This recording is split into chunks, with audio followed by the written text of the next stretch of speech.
छोटे शेयर ऊंची छलांग। हमारे साथ धवनी मैडम जुड़ी हुई हैं और आपके सवाल हमें लगातार मिल रहे हैं और हम दर्शकों से रिक्वेस्ट करेंगे कि आप फटाफट से अपने सवाल भेजना शुरू कर दें तेजी से। विनोद शर्मा जी का सवाल है, आईओसी पर मैम 170 रुपये के कुछ शेयर लिए हुए हैं और टाटा पावर इन्होंने 440 के लिए हुए हैं। अंशुल जी की रिकमेंडेशन पर लिया था। एक ईयर का टारगेट क्या होगा? सर, एक ईयर का टारगेट तो वो बताकर गए होंगे, लेकिन फिर भी मैं पूछ लेता हूँ, आईओसी और टाटा पावर मैम क्या करना है?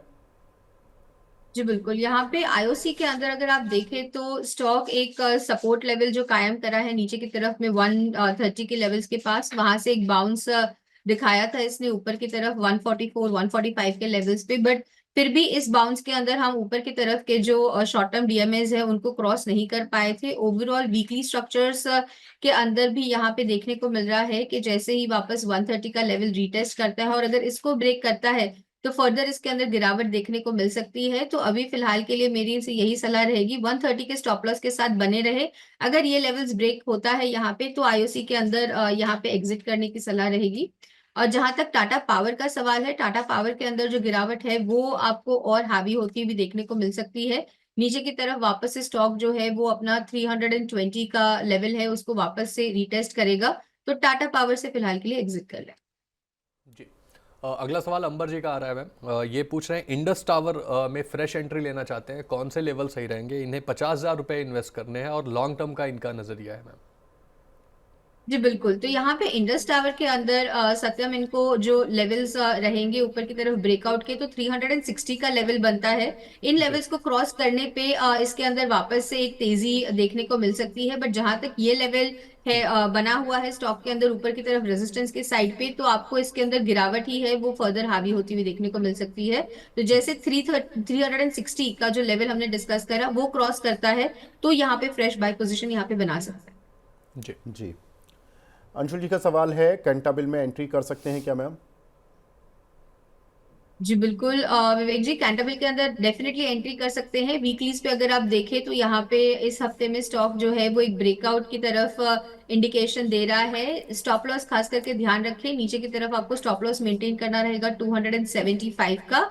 और ये जो ब्रेकआउट है इसको अगर हम देखें तो 2022 से लेके अभी तक उसी रेंज में ये स्टॉक फंसा हुआ था जहां ऊपर की तरफ हम क्रॉस नहीं कर पा रहे थे 304 305 का लेवल, और नीचे की तरफ जो बेस फॉर्मेशन बना रखी थी वो 190 के लेवल्स के पास जो है वो स्ट्रॉन्ग बेस फॉर्मेशन बन रखी थी। तो करीब 100 पॉइंट की रेंज यहाँ पे बन रही है। तो जैसे ही यहाँ पे इसके अंदर ये ब्रेकआउट आपको देखने को मिलेगा 305 से लेके 310 की लेवल्स के ऊपर आप इसके अंदर एंट्री करें तो ये सस्टेनेबल रहेगा। ऊपर की तरफ फर्दर एक आपको 70 से 80 पॉइंट्स का यहाँ पे अपसाइड गेन देखने को मिल सकता है। स्टॉप लॉस खास करके ध्यान रखें 280 का मेंटेन करना है।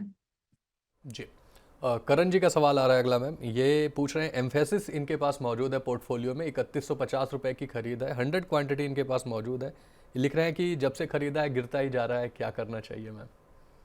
जी बिल्कुल। कई बार ऐसा होता है कि हमने काउंटर में एंट्री करी है और उसके बाद यहाँ पे एक स्टॉक के अंदर कोई भी एक बढ़त नहीं देखने को मिल रही है। जी। सबसे पहले तो यही कहना चाहूंगी कि इन सर्कमस्टांसेस में स्टॉप लॉस लेवल्स का खास करके ध्यान रखें कि आप स्टॉप लॉस अपना जो है वो मेंटेन कर रहे हैं। और अगर ट्रेडिंग के नजरिए से लिया है यहाँ पे तो उसको इन्वेस्टमेंट के नजरिए में ना कन्वर्ट करें। इनका जहां तक स्टॉक का लेवल का सवाल है तो इसके अंदर बने रहने की सलाह रहेगी। हाँ, हालांकि आपको ज्यादा कोई परफॉर्मेंस इसके अंदर नहीं देखने को मिल रही है। और अगर आप ईयरली चार्ट इसके देखें तो यहाँ पे 2021 के बाद 2022 के बाद स्टॉक के अंदर अंडर परफॉर्मेंस ही रही है। बट ऊपर की तरफ जैसे इसके अंदर वापस से 3100 के लेवल्स 3135 के लेवल्स क्रॉस करने को देखने को मिलते हैं तो वापस से स्टॉक के अंदर जो है वो एक momentum on the positive side देखने को मिल सकता है।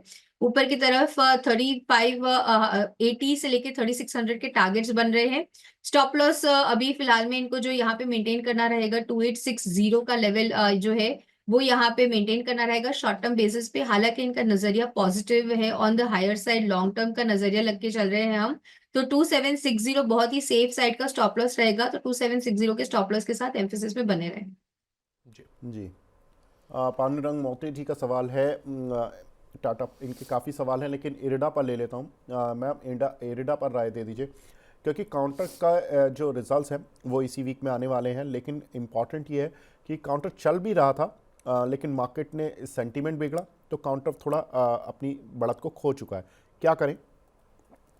विवेक जी, इसमें बने रहने की सलाह रहेगी। ओवरऑल जो यहाँ पे इसके प्रोस्पेक्टिव्स है ऑन द पॉजिटिव साइड देखने को मिल रहे हैं। हालांकि थोड़ी सी डिसअपॉइंटमेंट है क्योंकि स्टॉक ने यहाँ पे अंडर परफॉर्म करा है, बट ओवरऑल जो स्टार्ट स्ट्रक्चर है वो पॉजिटिव साइड का है। इवन शॉर्ट टर्म बेसिस पे अगर आप देखें तो यहाँ पे एक बाइंग एक्शन देखने को मिल रहा है, जहां पे इंडेक्स के अंदर आपको 200 डीएमएस के वापस से रिटेस्ट देखने को मिल रहे हैं, और मेजोरिटी ऑफ द स्टॉक्स के अंदर भी एक रिटेस्ट देखने को मिल रहे हैं। ये counter strongly on the positive side hold करके रखा हुआ है, तो बने रहे ऊपर की तरफ। जैसे ही वापस से स्टॉक के अंदर 235 240 के लेवल्स क्रॉस होते हैं तो आपको इसके अंदर और बढ़त 310 के लेवल्स तक देखने को मिलेगी। पोजिशनल बेट रहेगा, तो उस हिसाब से अपना यहाँ पे नजरिया रखें, और नीचे की तरफ स्टॉप लॉस खास करके मेंटेन करना रहेगा 205 के पास। जी मैम। अगला सवाल स्वप्ना जी का आ रहा है, ये आईटीआई के बारे में आपसे आपका व्यू जानना चाहती हैं। पूछ रहे हैं कि क्या स्विंग ट्रेड के पर्पस से अभी इसमें एंट्री ली जा सकती है? काफ़ी शानदार रिटर्न्स पिछले एक महीने में भी दिए हैं काउंटर ने मैम। जी बिल्कुल, यहाँ पे डेफिनेटली शानदार रिटर्न्स आईटीआई के अंदर देखने को मिल रहे हैं, बट जो इसकी स्विंग्स है वो काफी वॉलेटाइल स्विंग्स आपको देखने को मिल रहे हैं कि एक दिन स्टॉक यहाँ पे 20% की तरफ ऊपर चल रहा है तो दूसरे जी दिन आपको वापस से इसके अंदर 10% की गिरावट देखने को मिल रही है। तो वोलेटिलिटी के हिसाब से ऐसे काउंटर्स में मैं निवेश करने की सलाह नहीं दूंगी। जी सर। जी, इसी बीच एक कॉलर भी हमारे साथ जुड़ चुके हैं, अरविंद जी हैं अम्बाला से। अरविंद जी आए, गुड मॉर्निंग सर, पूछिए अपना सवाल प्लीज़। Good morning sir. मेरे पास बजाज हाउसिंग फाइनेंस का 156 के भाव से 59 शेयर है, और Bajaj finance long time view है। 10 साल भी हो सकता है, 15 साल भी हो सकता है, 5 साल भी हो सकता है। जी, बजाज हाउसिंग फाइनेंस, ओके ठीक है। इनके पास 156 रुपये के कुछ शेयर पड़े हुए हैं। धावनी मैम, क्या करें? आईपीओ के बाद धमाकेदार लिस्टिंग हुई, लेकिन उसके बाद सुस्त हो गए सारे ही आईपीओ ज़्यादातर। जी बिल्कुल, और इसके अंदर विवेक जी हम एक ट्रेंड रिवर्सल भी एक्सपेक्ट कर रहे थे, जहां पे नीचे की तरफ 125 का लेवल था, जो एक अच्छा खासा बेस फॉर्मेशन यहाँ पे हमें उसके पास देखने को मिल रहा था, बट उन लेवल्स को भी हमने सस्टेन नहीं करा। हालांकि आज के सेशन में यहाँ पे वापस से एक बाउंस डेफिनेटली देखने को मिल रहा है। ओवरऑल स्टॉक का trend on the negative side है, तो अभी फिलहाल के लिए मैं इसके अंदर कोई भी निवेश करने की सलाह नहीं दूंगी। जैसे ही ऊपर की तरफ में 130 का लेवल स्टॉक यहाँ पे क्रॉस करता है तो इसका स्ट्रक्चर रिवर्सल देखने को मिल सकता है, जहां पे इसके बाद आप इसमें बाय इनिशिएट कर सकते हैं। जी जी। आलोक जी का भी सवाल आ रहा है मैम, और ये भी एक न्यूली लिस्टेड कंपनी है एनटीपीसी ग्रीन। इस पर आपका ये व्यू जानना चाहते हैं, लॉन्ग टर्म के लिए ये फ्रेश एंट्री लेने का इनका नज़रिया है। देखिए ओवरऑल जो 2025 का थीम रहेगा, और इनफैक्ट बजट भी राउंड द कॉर्नर है, तो ओवरऑल जी थीम यहाँ पे ग्रीन एनर्जी जो है उस पे डेफिनेटली बनी रहेगी। हम एक्सपेक्ट भी कर सकते हैं कि बजट के अंदर डेफिनेटली इस सेक्टर को लेके यहाँ पे एक पॉजिटिव न्यूज देखने को मिल सकती है, तो एनटीपीसी ग्रीन के अंदर भी यहाँ पे निवेश करने की ही सलाह रहेगी। नीचे की तरफ चार्टिकली तो ज्यादा डेटा अवेलेबल है नहीं, तो कमेंट नहीं कर पाएंगे, बट आप स्टॉप लॉस मेंटेन करके रखे नीचे की तरफ 110 की लेवल्स के पास, और इसके अंदर बाय करके चले। ऊपर की तरफ जैसे ही मोमेंटम बनता है तो आपको वापस से इसके अंदर जो है 140 से लेके 150 तक के रेट्स मिल सकते हैं। ठीक है। राजीव मोहन जी बोल रहे हैं एचडीएफसी बैंक कहाँ तक गिरेगा, किस स्तर पर खरीद कर सकते हैं? हालांकि मोहन साहब, हमने ये इस पर बात की थी परसों, एचडीएफसी पर एक स्टॉक एक्सरे भी किया था। आप चाहें तो इस स्टॉक एक्सरे को देख लें, लेकिन फिर भी मैं धवनी मैम का भी व्यू ले लेता हूँ। एचडीएफसी बैंक मैम, जैसा कि हमने बात भी कर रहे थे अभी कुछ देर पहले भी, कि एचडीएफसी बैंक की जो क्रेडिट ग्रोथ आई थी वो 3% की देखने के लिए मिली, और वो ज़रूरी भी थी मैम। वैसे मैं बताऊं, क्योंकि 4.9% की स्ट्रीट एक्सपेक्ट कर रहा था कि क्रेडिट ग्रोथ देखने के लिए मिलेगी।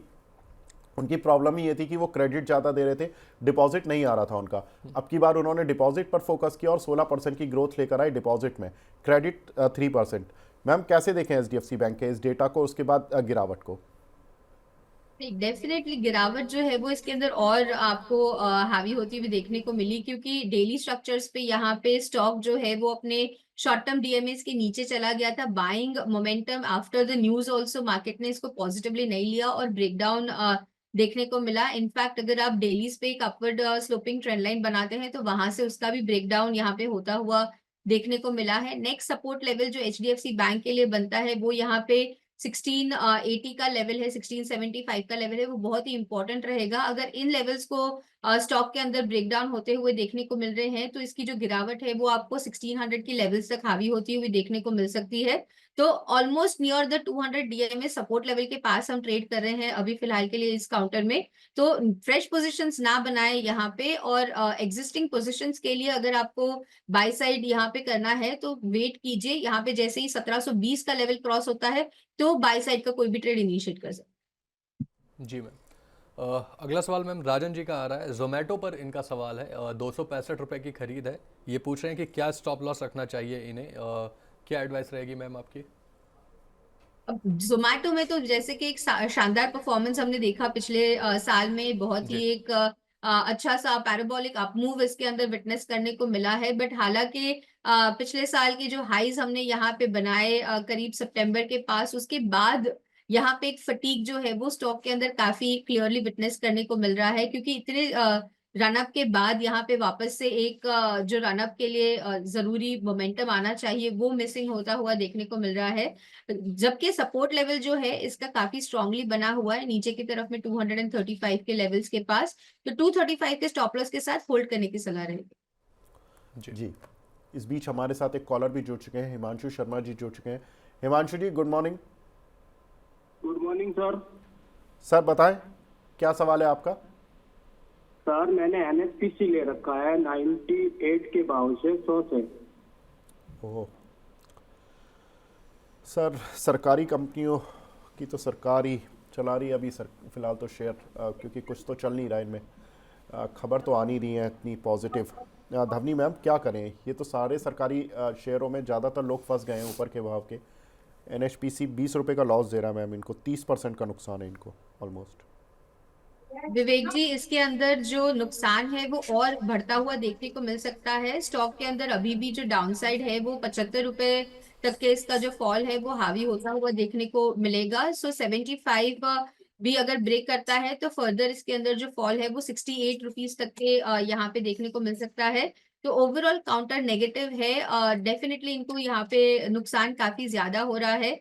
बट ऊपर की तरफ भी अगर इसका मोमेंटम बनता है तो इनका खरीद भाव वापस से नहीं देखने को मिलेगा, तो एग्जिट करने की सलाह रहेगी। जी। अंकित जी का सवाल आ रहा है मैम, स्टर्लिंग एंड विल्सन पर 562 रुपये की खरीद है। पूछ रहे हैं कि लॉस बुक करूं या अभी भी होल्ड किया जा सकता है इसे?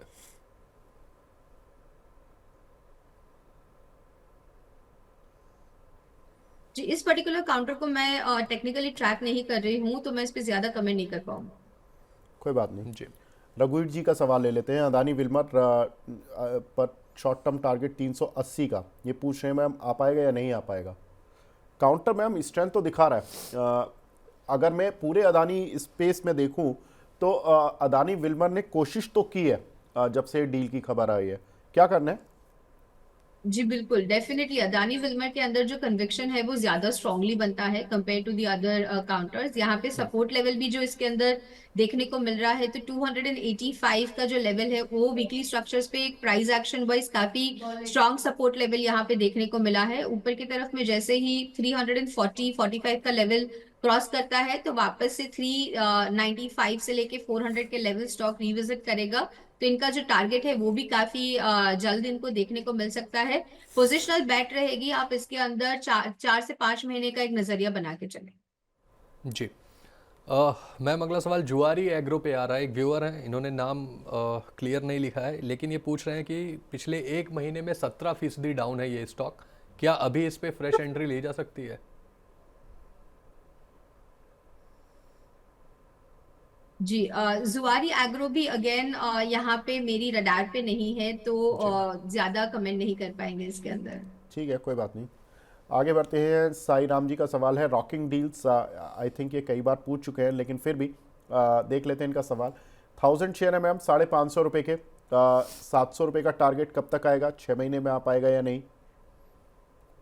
काउंटर का नाम आप फिर से बताएंगे Vivek ji? Rocking Deal ma'am, Rocking Deal Circular Economy Limited 618 रुपये का है, आज भी ऊपर है।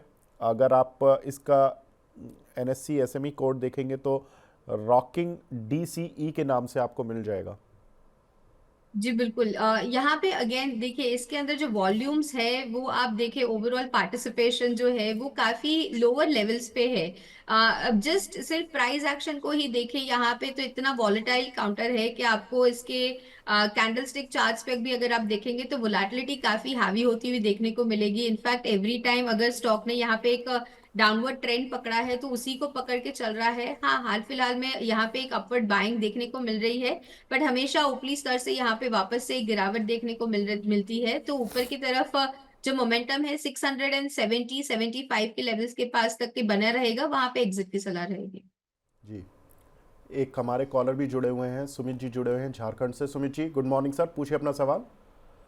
Good morning ma'am. Sir hello. बताइए। Swiggy okay 492। जी, 492 पर आपने स्विगी के लिए हुए हैं 1100 शेयर। ओके, 429 1110 के लिए सुमित जी, 429 के लिए या 492 के लिए? सर 429.70। ओके, 429.70 के लिए, ठीक है। अब कितना समय दे सकते हैं इसको? Sir 6 month sir. 6 मंथ दे सकते हैं, ठीक है, पूछ लेते हैं। धवनी मैम क्या करना है स्विगी पर? 429 के लिए हुए, 493 चल रहा है, तो प्रॉफिट तो इनको अभी भी मिल रहा है। ले लें या अभी और 6 महीने में प्रॉफिट बढ़ जाएगा या प्रॉफिट घटेगा तो नहीं? नहीं, डेफिनेटली विवेक जी इसके अंदर बने रहने की सलाह रहेगी, क्योंकि अगर आप ओवरऑल इसके बिजनेस को भी देखें तो there are only 2 players, Swiggy और जोमेटो, जो इन्हीं काउंटर्स में है और लिस्टेड काउंटर्स है। एंड ओवरऑल क्यूएसआर स्पेस जो है इसके अंदर आपको एक इंटरेस्ट और एक जो यहाँ पे सहूलियत है वो ज्यादा देखने को मिल रही है। 6 महीने का नजरिया है तो डेफिनेटली इसमें अपसाइड मोमेंटम आपको देखने को मिलेगा। 475 का आप जो स्टॉप लॉस है आप इसको ट्रेल करके उसी लेवल्स के साथ होल्ड करें। बट जैसे ऊपर की तरफ में यहाँ पे 550 का लेवल क्रॉस करते हैं तो वापस से स्विगी के अंदर जो मोमेंटम है वो आपको पॉजिटिव साइड पे देखने को मिलेगा। 610 रुपए के ऊपर ही चलते हुए न्यू हाइज देखने को मिल सकते हैं। जी मैम, एक और सवाल लेते हैं मैम। नागराज जी का सवाल आ रहा है ई पैक ड्यूरेबल्स पर। इनकी खरीद है 495 रुपए की। ये पूछ रहे हैं when I can book profit, और आपका क्या व्यू रहेगा मैम इस पे? लॉन्ग टर्म का इनका नजरिया है। जी बिल्कुल, लॉन्ग टर्म के नजरिए के साथ again Satyam, this is one of the counters जहां पे अगर आप वॉल्यूम्स देखें तो वॉल्यूम्स की पार्टिसिपेशन बहुत ही नेग्लिजिबल मैं मान के चलूंगी। यहाँ पे काफी टाइम स्टॉक यहाँ पे जो है वो सर्किट हेड होता हुआ देखने को मिल रहा है। तो फर्स्ट ऑफ ऑल मैं स्टैंडर्डली यही कहना चाहूंगी कि इन तरह के काउंटर्स में मैं ज्यादा रेकमेंड नहीं करती हूँ। जहां तक हो सके अगर आप न्यू बायर है, न्यू इन्वेस्टर है मार्केट में, तो निफ्टी 500 के अंदर स्टिक करके रखे और वहां पे आपको जो है एक लिक्विडिटी ज्यादा देखने को मिल सकती है। जहां तक ईपैक का सवाल है, डेफिनेटली इसमें फर्दर गेन्स इनको देखने को मिल सकते हैं। ओवरऑल पोजीशन होल्ड करने की सलाह रहेगी। जिस हिसाब से स्टॉक के अंदर मोमेंट बनता है और इसका अगर हम ट्रेंड एक्सटेंशन देख रहे हैं तो जैसे ही यहाँ पे ऊपर में 680 का लेवल क्रॉस करता है तो वापस से इसका जो मोमेंटम है वो 750 तक बनता रहेगा। जी जी मैम। मधु देदिया जी का सवाल है बायोकॉन या ग्रासिम में एंट्री ले सकते हैं क्या मैम? बायोकॉन और कुछ एक फार्मा कंपनीज के रिजल्ट्स में देख रहा था कि अच्छे आने वाले हैं, ऐसी उम्मीद लगा रहा है मार्केट। बायोकॉन उसमें से एक है, one of the best result जो फार्मास्यूटिकल कंपनी के होंगे उसमें बायोकॉन हो सकता है, क्योंकि loss to profit Q basis पर या कुछ वाई बेसिस पर है इसका।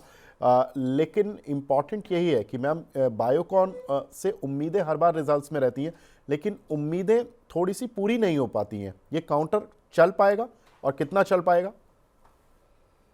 जी बिल्कुल विवेक जी, ओवरऑल बायोकॉन के अंदर डेफिनेटली एक बाइंग एक्शन जो है वो ऑन द पॉजिटिव साइड ही देखने को मिल रहा है। इनफैक्ट जैसे ही 380 का लेवल हम क्रॉस करते हैं क्लोजिंग बेसिस के ऊपर, 382 83 के ऊपर सस्टेन कर रहे हैं, तो फर्दर शॉर्ट टर्म बेसिस पे यहाँ पे 400 तक की एक बढ़त देखने को मिल सकती है। बट 400 क्रॉस करते ही यहाँ पे आपको जो प्रीवियस स्विंग हाइज है वो भी ब्रेक होते हुए देखने को मिलेंगे। तो 380 के ऊपर इसके अंदर पोजीशन बनाए और ट्रेलिंग स्टॉप लॉस की स्ट्रैटेजी के साथ इस स्टॉक में बने रहे। जी, कमल जी का सवाल आ रहा है मैम। इंजीनियर्स इंडिया इन्होंने ले रखे हैं, 118 दिन पहले इन्होंने लिया है। इन्होंने पूरा टाइमिंग भी एग्जैक्ट दी है। 270 रुपए की खरीद है, ये 6 महीने का इनका नजरिया है मैम। क्या करना चाहिए इन्हें इंजीनियर्स इंडिया? बने रहने की सलाह रहेगी। हालांकि गिरावट देखने को मिल रही है, पर वीकली स्ट्रक्चर्स पे अगर आप देखें तो सपोर्ट लेवल के पास स्टॉक फिलहाल के लिए ट्रेड कर रहा है। नीचे की तरफ स्टॉप लॉस मेंटेन करके रखना रहेगा, खास करके 165 का लेवल। ये ब्रेक होता है तो 140 के लेवल तक की गिरावट देखने को मिल सकती है, बट ये लेवल सस्टेन होते वापस से जैसे 200 का लेवल ऊपर की तरफ क्रॉस करते हैं तो फ्रेश अपॉर्चुनिटीज भी इसके अंदर बनती हुई देखने को मिलेगी 250 के लेवल्स तक। जी, विमल जैन जी, सुनीता चौधरी जी हमारी रेगुलर व्यूअर हैं, गुड मॉर्निंग बोल रहे हैं। Good morning sir, good morning ma'am. सवाल भी पूछ लेते हैं, अगर नहीं है तो कोई बात नहीं, गुड मॉर्निंग। एंड अगला सवाल है हमारे साथ प्रवीण जी का। ये पूछ रहे हैं, I am from Karnataka, daily viewer हूँ, thank you Praveen ji. Chambal fertiliser के इनके पास 530 रुपये के कुछ स्टॉक्स पड़े हुए हैं मैम, क्या करें? 2 से 3 महीने का व्यू है इनका। नहीं, बने रहने की सलाह रहेगी। गिवन फर्टिलाइजर काउंटर है इनके पास एंड बजट भी अब आने वाला है, तो फर्टिलाइजर काउंटर्स के अंदर जो एक वापस से फ्रेश इंटरेस्ट है वो देखने को मिल रहा है। इनफैक्ट चार्टिकल स्ट्रक्चर्स भी अगर आप देखें तो यहाँ पे चंबल फर्टिलाइजर में वापस से एक बाइंग इंटरेस्ट देखने को मिल रहा है। वीकलीज पे स्पेशली 20 वीक्स की डीएमए है, उसको हम यहाँ पे सस्टेन कर रहे हैं। And on the higher side 550 का रेट जैसे ही क्रॉस करता है, फर्दर इसके अंदर जो गेन्स है वो ऑन द हायर साइड देखने को मिल सकते हैं। तो बने रहे, स्टॉप लॉस खास करके ध्यान रखें, नीचे आपको मेंटेन करके जो रखना है वो बनता है 470 का लेवल। जी मैम। एक व्यूअर है हमारे, उनका यूज़र नेम है मल्टी बैगर और उनका सवाल है विभोर स्टील पर। ये लिखते हैं कि विभोर स्टील में 25% के लॉस में हूँ, होल्ड करना चाहिए या लॉस बुक कर लूँ? जी बिल्कुल, यहाँ पे विभोर स्टील्स और ट्यूब्स की हम बात कर रहे हैं, करेक्ट? जी बिल्कुल, यहाँ पे तो ये पर्टिकुलर काउंटर के अंदर जो आपको ओवरऑल ट्रेंड देखने को मिलेगा तो ज्यादातर इसके अंदर आपको डाउन ट्रेंड ही देखने को मिल रहा है। फर्दर भी इसके अंदर जो कट्स है वो आपको देखने को मिल सकते हैं। जैसे ही 206 का लेवल स्टॉक नीचे की तरफ ब्रेक करेगा तो फर्दर इसके अंदर जो गिरावट है वो हावी होती हुई देखने को मिलेगी। In fact again from the same point of view, volume participation ज्यादा नहीं है, जैसे ही आपको चांस मिले एग्जिट कर लें। जी नवनी मैम, चलने से पहले आपकी कुछ टॉप पिक्स अगर आप हमारे साथ शेयर करना चाहें तो। जी बिल्कुल, यहाँ पे मेरी तरफ से जो फोकस आज के सेशन में बन रहा है वो यहाँ पे पहला काउंटर बन रहा है वो है ऑटोज के टेस्ट के अंदर। अगर आप मारुति का काउंटर देखें तो मारुति के अंदर यहाँ पे एक फ्रेश बाइंग इंटरेस्ट जो है वो देखने को मिल रहा है, तो मारुति को यहाँ पे खरीद के चल सकते हैं। ऊपर की तरफ का जो मोमेंटम है वो 12,200 तक के यहाँ पे आपको देखने को मिलेगा। स्टॉप लॉस के तौर पे यहाँ पे आपको जो लेवल ध्यान में रखना है वो है 11,675 का लेवल। इन लेवल्स को सस्टेन करने पे इस पे 12,200 तक के जो अपवर्ड मोमेंटम है वो आपको कंटिन्यू करता हुआ देखने को मिल सकता है। दूसरा काउंटर है किर्लोस्कर ब्रदर्स का। यहाँ पे अगर आप उसका भी चार्टिकल स्ट्रक्चर देखें तो आज के सेशन में गिरावट के बावजूद यहाँ पे जो बाइंग है वो ऑन द पॉजिटिव साइड देखने को मिल रही है। करंट लेवल से आप इसको बाय कर सकते हैं। ऑन द हायर साइड इसके जो टारगेट बनते हैं वो यहाँ पे है 2600 के लेवल्स तक, और आपको स्टॉप लॉस जो यहाँ पे ध्यान में रखना है वो रहेगा 2180 का लेवल। जी, तो किर्लोस्कर ब्रदर्स और मारुति, ये 2 काउंटर मैम की तरफ से जो टॉपिक्स के तौर पर दिए गए। नवनी मैम, आप हमारे साथ जुड़े मैम, बहुत बहुत शुक्रिया हमसे जुड़ने के लिए और अपना प्रीशियस टाइम देने के लिए। अब हमारे साथ दूसरे खास मेहमान भी जुड़ चुके हैं। हमारे साथ IDBI कैपिटल के derivative and technical research head जुड़ चुके हैं, मिस्टर ब्रजेश एल। ब्रजेश जी, गुड मॉर्निंग। मॉर्निंग सर, आपके साथ तो नए साल में पहली बार मुलाकात हो रही है, तो आपको नया साल मुबारक। और कैसी रही सर छुट्टियां आपकी? छुट्टियां अच्छी थी। सर, विदेश में ही घूमने गए थे या विदेश? आप मजाक कर रहे हो। नहीं नहीं, यही पे मार्केट्स की हालत देखिए, मुझे लगता नहीं हम कहीं बाहर जा पाएंगे। फिलहाल देखते हैं, थोड़ा मार्केट सेटल हो रहे हैं तो कुछ पैसे बनाते हैं, फिर देखते हैं। अच्छा, मेरी टीम ने सर ये बताया था कि आप अवेलेबल नहीं है, तो आई थॉट कि आप कहीं घूमने गए हुए हैं। तो चलिए कोई बात नहीं सर, मैं तो उस हिसाब से शेयर पूछता कि आपसे कि अगर विदेश गए थे तो विदेशी शेयर कौन से लेने हैं, और अगर देश में थे तो कौन से होटल वगैरह में रुके, कौन सी आपने एयरलाइंस यूज़ की, तो वहाँ पर क्या व्यू है। आगे बढ़ते हैं, ब्रजेश सर के पास ही लौटते हैं। ब्रजेश सर, कुछ एक जो चीज़ें जो मार्केट में चल रही हैं, एक तो सर मार्केट में जो सुस्ती का दौर है, इससे तो लोग परेशान हो ही चुके हैं और लोगों के पोर्टफोलियो डेली डाउन हो रहे हैं। ये सर आपके हिसाब से IDBI कैपिटल की क्या रिपोर्ट है, कब तक ये सुस्ती चलेगी, कब ये दौर निपटेगा? विवेक, पहले तो एक हम टेक्निकल नजरिए से ये जान लेते हैं कि हम ब्रेकडाउन पे ट्रेड करें। हाल ही में जो एक करेक्शन आया था मंडे के दिन, उस दिन दोनों ही निफ्टी और बैंक निफ्टी दोनों ने 200 दिन के मूविंग एवरेज को ब्रेक किया था। और आज भी जिस हिसाब से आप देख रहे हो, बैंक निफ्टी में फिर से बैंक निफ्टी ने 50,000 के लेवल को ब्रेक कर दिया है। और लास्ट 1-2 साल का अगर आप डेटा देखोगे तो 49,500 का जो लेवल है बैंक निफ्टी के लिए काफी स्ट्रॉन्ग बेस बना था। तो अभी बाय एनी चांस आजकल में अगर ये लेवल टूटता है तो थोड़ा और मंदी बन सकता है। और जैसे कि आपने पूछा, मुझे लगता है जब तक ट्रम्प वहां पे 20 तारीख तक जब तक सेटल नहीं होता, और हमारे जो बजट आना है फर्स्ट फेब को, ये जो इनसे जब तक नहीं होता, मुझे लगता है कि मार्केट में वॉलेटिलिटी काफी हाई रहेगी। वॉलेटिलिटी इसलिए बता रहा हूँ क्योंकि इंडिया विक्स जो है कल करीब करीब 15.5 के पास गया था, अभी 14.5 के आसपास ट्रेड कर रहा है। इंडिया विक्स को 13 के नीचे सेटल होना है, तो ही हम बोल सकते हैं कि कुछ डायरेक्शनली लॉन्ग बेट्स ले सकते हैं करके। एक दिन तेजी देखने को मिलता है, दूसरा दिन उसी के पूरा सेल ऑफ देखने को मिलता है, तो एक डायरेक्शनल व्यू लेना थोड़ा मुश्किल बनता जा रहा है। और डेटा भी ऐसा है कि एफआईएस के अगर हम डेटा की बात करें तो वो भी बेचते ही जा रहे हैं। जो हम एक इंडेक्स की जो डेटा वॉच करते हैं, जो उनके जो लॉन्ग शॉर्ट रेशियो देख रहे हैं, वो 20% के करीब है, तो वो 80% शॉर्ट है, सिर्फ 20% लॉन्ग है मार्केट पे। तो उनका डेटा भी कहीं ना कहीं मंदी यानी सेल ऑफ की तरफ दिखा रहा है।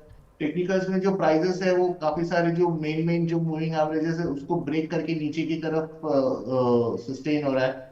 तो अभी ऐसा हुआ है कि 1 या 2 दिन के उछाल भी आता है तो फिर बहुत मुश्किल हो जाता है कि ये रिवर्सल है कि नहीं। तो फिर हम फिलहाल तो अगर मुझे कोई व्यू मानना है तो मैं वीकली क्लोजेस के बेसिस पे ही व्यू मान लूंगा, क्योंकि ये डेली में बहुत विप्सॉस हो रहे हैं, इसकी वजह से क्लाइंट्स के पैसे काफी लग रहे हैं। वो रीजन तो वॉलेटिलिटी की वजह से है, जो विक्स को एक फैक्टर है। तो कॉशियस व्यू लेके चलेंगे। सेक्टर के हिसाब से अगर एक बात करें तो मुझे लगता है कि आईटी, एक जो हम लास्ट मंथ भी बात कर रहे थे, कहीं ना कहीं डायरेक्शनली आईटी में थोड़ा तेजी हो सकता है। तो वो एक है जो यहाँ पे हम, मुझे लग रहा है कि अगर ये जो गिरा हुआ स्टॉक गिरा हुआ, इसमें हम वो सेक्टर्स पे थोड़ा फोकस कर सकते हैं। और आप एनएससी 200 के बास्केट ले लीजिए, जो जितने भी स्टॉक्स हाल ही में करेक्शन हुआ, जो स्टॉक 200 दिन के मूविंग एवरेज के पास है या फिर वो मूविंग एवरेज तोड़ने की कोशिश करे, वहां पे मुझे लग रहा है कि इंडिविजुअल स्टॉक स्पेसिफिक व्यू लिया जा सकता है। जी सर। जी सर, एक दर्शक का भी सवाल आ रहा है, उनका सवाल ले लेते हैं। राजेश जी के 2 काउंटर्स पर सवाल है, दोनों ही पीएसयूज हैं, इरकॉन और हटको। इन दोनों पर आपका क्या व्यू है? ये लॉन्ग टर्म के लिए फ्रेश एंट्री के पर्पज से आपसे जानकारी लेना चाह रहे हैं सर। हुडको, राइट? Yes sir. हुडको पे हमें हमारा लॉन्ग टर्म व्यू काफी पॉजिटिव है। इसमें जो रिसेंटली जो एक 222 का जो लेवल बना था, वो 220-222 काफी स्ट्रॉन्ग बेस है। तो मुझे लग रहा है कि आने वाले दिनों में ये अगर मार्केट जैसे संभलता है, 280 से 300 तक का एक बाउंस उनको देखने को मिल सकता है। तो मेरी राय है कि वो इसको होल्ड रखे, पैनिक होने की जरूरत नहीं है। इरकॉन पर क्या व्यू रहेगा सर? इरडा पे व्यू, इरकॉन सर, माफ कीजिएगा, इरेडा नहीं, इरकॉन, IRCON। इरकॉन पे हमारा था थोड़ा सा स्लाइटली कॉशियस व्यू है। ये हमारे पहले कवरेज में हुआ करता था, हमने फिलहाल इसको बाई रेटिंग से हटाया हुआ है। जी। मोमेंटम थोड़ा सा मिसिंग है इसमें, तो अगर पुल बैक मिलता है तो इसमें एक बार एग्जिट की सलाह रहेगी। आगे बढ़ते हैं और कुछ एक दर्शकों के सवाल लेना अभी भी जारी रखते हैं। एक हमारे दर्शक हैं लवर्स मनी 9। अरे वाह, इन्होंने तो आईडी ही इस तरह का बनाया हुआ है। आप अपना नाम भी बताएं सर तो बड़ा अच्छा लगेगा। मोतीसन ज्वेलर, इन्होंने इसमें एंट्री लेवल पूछ रहे हैं ब्रजेश सर, क्या करना है? ये हालांकि 2-3 दिन पहले मोती सन्स ज्वेलर्स, ओके जी, जो कि 127 रुपए के करीब एक स्टॉक है। तो मुझे लग रहा है ये ऑलमोस्ट ये 2-3 दिन में करेक्शन हो चुका है। करंट प्राइस में अगर इनको बाय करना तो कर सकते हैं। 26 का जो लेवल है वो काफी स्ट्रॉन्ग बेस है। सो जो भी है वो लॉन्ग करेंगे 26 के नीचे 25 से 25.5 का स्टॉप लॉस लेके एक बार करंट प्राइस में वो लॉन्ग देख कर सकते हैं। जी सर। सर, अगला सवाल श्रेयस जी का आ रहा है। ये एजीज लॉजिस्टिक्स पर आपका व्यू जानना चाहते हैं। ये पूछ रहे हैं कि क्या करंट लेवल पे फ्रेश एंट्री की जा सकती है इस काउंटर में? नहीं, करंट लेवल पे आप फ्रेश एंट्री ना करें, क्योंकि ये जो रैली जो स्टार्ट हुआ था 800 के आसपास स्टार्ट हुआ था, और कहीं ना कहीं 1000 या 1030 के आसपास जाके ये कूल ऑफ हो सकता है। तो रैली सॉरी फ्रेश बाइंग तो डेफिनेटली नहीं कर सकते। पोजीशन है तो 1000 के आसपास तो थोड़ा वेट करें।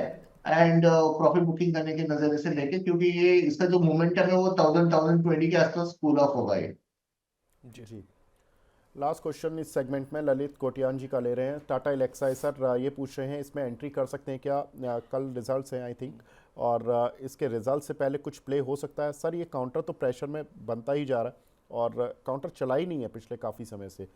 अभी एक दिन का प्ले है क्या इसमें? नहीं, मुझे नहीं लगता, क्योंकि पहला तो ये समझना होगा कि इसका ट्रेंड और मोमेंटम दोनों ही नेगेटिव है। पिछली बार जब इसमें करेक्शन आया था तब 6280 के करीब करीब गया था, तो यहाँ से मोटा मोटी 100-150 पॉइंट का करेक्शन और देखने को मिल सकता है, क्योंकि वो 6280 से घुमा था। अगर ये लेवल्स देखते हैं तब वहां पे मिनिमम रिस्क रिवॉर्ड रेशो की नजर से अगर किसी को ट्रेडिंग अपॉर्चुनिटी देखना है और रिजल्ट संभाल के, तो वो सोच सकते हैं। लेकिन वो 6250 के आसपास ही मैं इसमें वो अपॉर्चुनिटी देखूँ, ये प्राइस पे डेफिनेटली अवॉइड करना चाहिए।